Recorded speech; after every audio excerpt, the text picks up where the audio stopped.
ওয়ালাউ আন্না আহলাল কুরা আমানু ওয়াত্তাকাউ লাফাতাহনা আলাইহিম বারাকাতিম মিনাস সামাই ওয়াল আরদ। আল্লাহ রাব্বুল আলামিন বলেন, এই লোকালয়ের মানুষেরা, এই দেশের লোকেরা, এই জনপদের লোকেরা যদি আমি আল্লাহর উপর ঈমান আনার মতো ঈমান আনতো, আমার উপর যদি তারা ঈমান আনতো, আর আমাকে যদি তারা ভয় করার নীতি অবলম্বন করত। শর্ত দিয়েছেন কয়টা? জোরে বলে।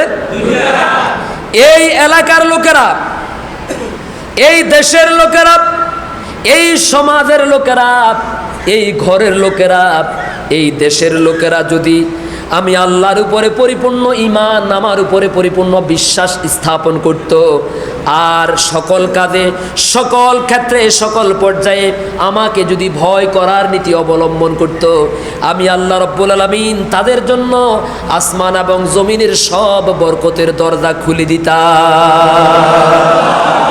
ওয়াদাকার? জোরে বলেন ওয়াদাকার?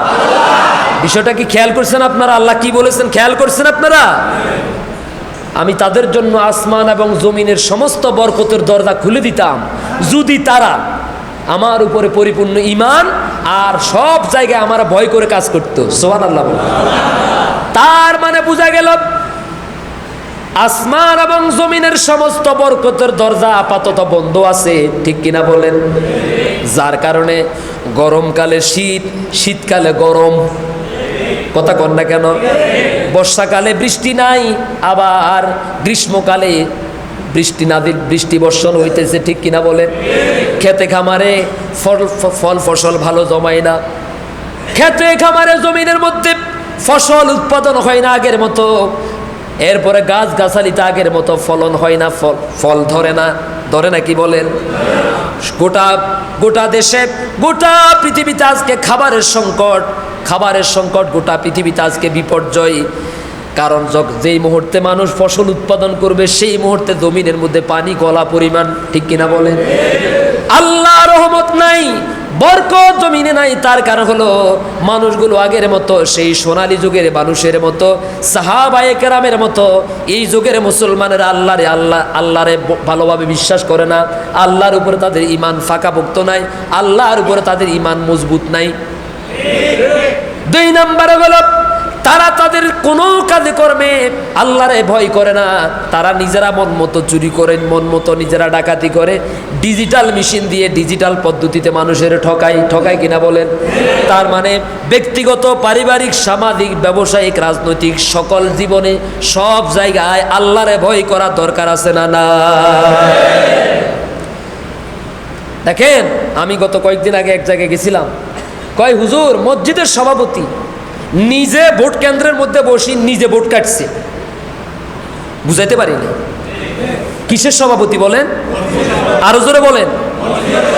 মসজিদের সভাপতি ভোট কেন্দ্রে বসে বসে নিজে একা একা কাম সারাই দিচ্ছে। এলাকাতে ভোটার আছে 500, ভোট কাস্ট হয়েছে 700। কথা কর না কেন? ভোটার আছে কত? ভোট কাস্ট হয়েছে কত? বাকি 200 ফেরেশতারা 80 দিয়েছে রাতের বেলা। সুবহানাল্লাহ কর। ওই সুবহানাল্লাহ। আহারে জাতি, এই কাম তো আমরাই করি নাকি ফেরেশতারা করে? অবৈধভাবে ভোট চুরি করে ফেরেশতারা নাকি মুসলমানেরা? আল্লাহর উপরে কি ঈমান আছে? প্রত্যেকটা ভোট চোর বেঈমান, প্রত্যেকটা ভোট চোর বেঈমান। এগুলাকে কবর রাখার সময় বলতে হবে বিসমিস শাইতান ওয়া আলা মিল্লাতে ভোট চোর।